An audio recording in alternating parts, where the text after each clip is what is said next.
Hello, আসসালামু আলাইকুম। ওয়ালাইকুম আসসালাম। আপনি ওসি গুলশান হাফিজ ভাই, হাফিজুর রহমান? জি জি জি জি। গুলশান থানায় আওয়ামী লীগের হচ্ছে আজকে কতজন অ্যারেস্ট হয়েছে? আমি অ্যারেস্ট করছি আজকে 24 জনকে, একদম মিছিল করার প্রস্তুতিকালে। আচ্ছা, এখন আওয়ামী লীগের কেউ মিছিল করলে কি সেটা সাংবিধানিক ভাবে সেটা কি ইলিগেল কিনা আমি একটু সেটা জানতে চাচ্ছিলাম। কাউকে arrest মানে করা। আপনি কি বলছেন? জি জি। আমি বাংলাদেশের একজন নাগরিক বলতেছি, একজন সিটিজেন বলতেছি বাংলাদেশের। হ্যাঁ হ্যাঁ, এটা নিষিদ্ধ ঘোষিত সংগঠন যদি মিছিল করে এটা কি বৈধ নাকি? আমি আপনাকে সুন্দর করে আমি মানে কোনো গালাগালি বা উচ্চবাচ্য চিল্লাচিল্লি গালাগালি জায়গা কাউকে করা যায়, গালাগালি না। দিল্লি আপনারা করেন, কোনো না, সমস্যা আমি নেই। আপনাকে গালাগালি করছি না। আমি আপনাকে গালাগালি না, আমি আপনাকে চাইলে অনেক কিছুই করতে পারি। গালাগালি করতে চাচ্ছি না আপনার সঙ্গে। আমি আপনাকে করবো কি করবো না সেটা সময় আসলেই বলবো রে ভাই। আমি যে আপনাকে বললাম যে এটা আমাদের টিভি ধরে নিয়ে গেছে, আমাদেরকে জমাও দেয় নাই। আচ্ছা, আমি শুধু আপনাকে দুইটা জিনিস বলি।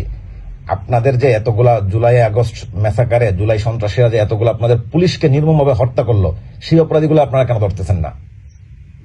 আপনাদের নিজের সহকর্মী দোষারোপ করতেছেন, আমাদের দোষারোপ করতেছে, ধরলো সিটিসি। আমি আপনাকে দোষারোপ করছি না অফিস সাহেব, আপনি আমার কথাটা শুনুন। আপনি যে শহরে চাকরি করেন, যেখানে থাকতেছেন, সেই শহরে হত্যা করতে আমি আমার মতো রাজনীতিবিদরা টুডে অর টুমরো আমরা হয়তো এমপি হবো, মন্ত্রী হবো, আমাদের ডিসিশন আপনাদের চলতে হবে।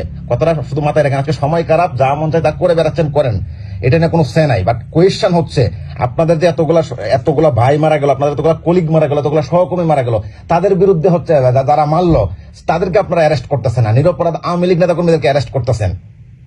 আওয়ামী লীগ নেতা নিরীহ নেতা কর্মীদের উপর যে আচরণগুলা করতেছেন, যেসব বিষয় নিয়ে সিলি ম্যাটার নিয়ে হচ্ছে বাসা বাড়িতে ছেলেকে না পায় মাকে ডিস্টার্ব করতেছেন, হাজবেন্ডকে না পায় তার ওয়াইফকে ডিস্টার্ব করতেছেন, এগুলোর পরিণতি খুব খারাপ হবে। আমি আপনাকে বলি, শোনেন অফিস সাহেব, এগুলোর পরিণতি খুব খারাপ হবে। আপনারও ফ্যামিলি আছে, আপনার চাকরি কয় বছর আছে? আপনার ওসিগিরি কয় বছর? আপনার ওসিগিরি কয়দিন চলবে? ওসি থেকে হওয়ার চাকরি শেষ হওয়ার পর কি করবেন?